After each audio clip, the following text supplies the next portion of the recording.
అధినేత చంద్రబాబు నేటి నుంచి కుప్పం నియోజకవర్గంలో పర్యటించబోతున్నారు. అధినేత పర్యటనతో నియోజకవర్గంలోని పార్టీ శ్రేణుల్లో ఉత్సాహం నెలకొంది. 3 రోజుల పర్యటనలో భాగంగా 4 మండలాలను చుట్టేయబోతున్నారు చంద్రబాబు.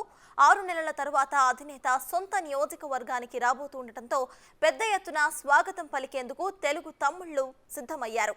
ఎన్నికలు సమీపిస్తున్న తరుణంలో కుప్పంలో చంద్రబాబు పర్యటనకు అత్యంత ప్రతిష్టాత్మకంగా తీసుకున్నారు టీడీపీ నేతలు. 4 చోట్ల బహిరంగ సభల్లో చంద్రబాబు ప్రసంగించేలా ఏర్పాట్లను చేశారు. ఇవాళ గుడుపల్లె మండలం, రేపు శాంతిపురం, రామకుప్పం, ఎల్లుండి మల్లానూరులో బహిరంగ సభలు నిర్వహించబోతున్నట్లు వెల్లడించింది టీడీపీ.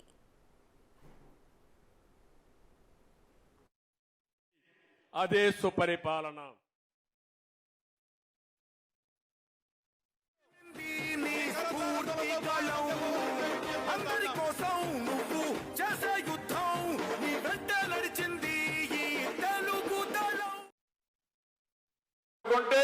మనం ఫినిష్ అయిపోతాం, పెట్టుకోకూడదని వియత్నాం అమెరికా అయితే తిరిగిపోయారు. ఆ పరిస్థితి మనకు తేవాలి.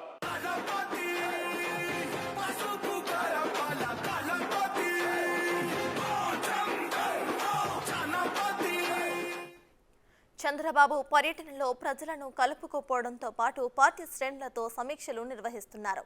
నియోజకవర్గ ముఖ్య నేతలు, మండల, క్లస్టర్, యూనిట్ బాధ్యులతో సమావేశం కాబోతున్నారు. ఇక క్షేత్రస్థాయిలో పార్టీ ప్రతిష్ట, రాబోతున్న ఎన్నికల సమరానికి శ్రేణులను సన్నద్ధం చేయటం, భవిష్యత్తు కార్యాచరణపై పార్టీ శ్రేణులకు దిశానిర్దేశం చేయబోతున్నారు బాబు. జనసేన నాయకులు, కార్యకర్తలతో పరిచయ కార్యక్రమాన్ని కూడా నిర్వహించబోతున్నారు. స్కిల్ కేసులో అరెస్ట్ అయిన అనంతరం తొలిసారిగా నియోజకవర్గ పర్యటనకు వెళ్తున్న చంద్రబాబుకు భారీ ఎత్తున స్వాగతం పలికేందుకు పార్టీ నేతలు సన్నాహాలు చేశారు. 4 మండలాలతో పాటు కుప్పంలో ఏర్పాటు చేసిన స్వాగత బ్యానర్లు, పార్టీ జెండాలతో పసుపుమయం చేశారు. మండల కేంద్రాల్లో నాయకులు, కార్యకర్తలు పోటాపోటీగా డిజిటల్ బ్యానర్స్ ను కూడా ఏర్పాటు చేశారు.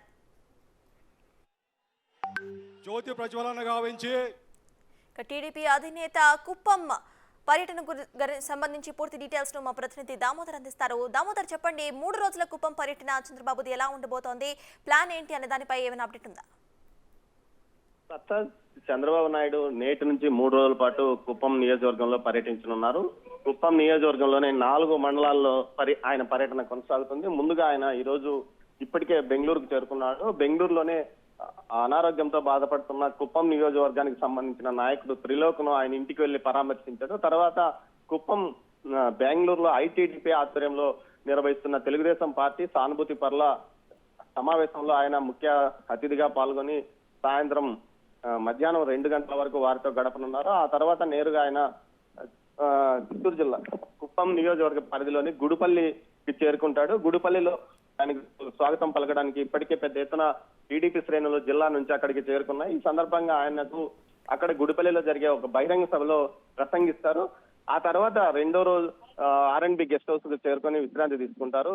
రేపు ఉదయం 11 గంటల నుంచి తన కార్యక్రమాన్ని ప్రారంభిస్తారు. 11:30 గంటల వరకు స్థానికంగా ఉన్న టీడీపీ నాయకులతో సమావేశాలు నిర్వహిస్తారు. తర్వాత రామకుప్పం మండలం చేరుకొని అక్కడ బహిరంగ సభలో ప్రసంగిస్తారు. ఆ తర్వాత రాత్రికి తిరిగి R&B గెస్ట్ హౌస్ లో విశ్రాంతి తీసుకొని 30వ తేదీ ఉదయం 12:30 గంటల నుంచి తన కార్యక్రమాలను ప్రారంభిస్తారు. కుప్పం బస్ స్టాండ్ సమీపంలో కుప్పం సంబంధించి బహిరంగ సభలో ప్రసంగిస్తారు. మొత్తం ఆయన ప్రతిరోజు ఒక బహిరంగ సభలో పాల్గొనే విధంగా ఏర్పాట్లు చేశారు. మొత్తం మీద అన్ని మండలాల్లో 3 మండలాలతో పాటు అదే విధంగా కుప్పం నగరంలో కూడా తన పర్యటన, కుప్పం పట్టణంలో కూడా తన పర్యటన కొనసాగుతుంది. ఈ సందర్భంగా అంటే ఎన్నికల ముందు చిట్టచివరిసారిగా పర్యటన ఇదే కావచ్చు. అందుకోసం ఆయన 3 రోజుల పాటు తన సమయాన్ని నియోజకవర్గానికి కేటాయించనున్నారు. ముఖ్యంగా ఓటర్ల తొలగింపు, 40,000 పైగా ఓటర్లను కుప్పం నియోజకవర్గంలో తొలగించారు. ఈ అంశాన్ని ఇప్పటికే ఎన్నికల కమిషన్ దృష్టికి తీసుకెళ్లారు. దీంతో పాటు ముఖ్యంగా ఏదైతే ఓట్లు తొలగించారో వారి వివరాలతో వారు కూడా ఆయన్ను కలవబోతున్నారు. ముఖ్యంగా ఏదైతే వలస కుప్పం నుంచి ప్రతిరోజు బెంగళూరుకు వెళ్లి పనులు చేసుకుని తిరిగి వస్తుంటారు, వారి ఓట్లను ఎక్కువగా తొలగించారు. ఈ పరిస్థితుల్లో వారంతా రేపు చంద్రబాబును కలవనున్నారు. మొత్తం మీద ఈ 3 రోజుల పర్యటన ద్వారా కార్యకర్తలకు దిశానిర్దేశం చేయడానికి చంద్రబాబు నాయుడు నియోజకవర్గానికి రానున్నారు. ఎన్నికలకు కూడా వచ్చే అవకాశం లేదు. నామినేషన్ కూడా వేరెవరు ఆయన తరఫున వేస్తారు కాబట్టి ఎన్నికల ముందు పర్యటనగా ఆయన చెప్పవచ్చు. Right, thank you Damodar.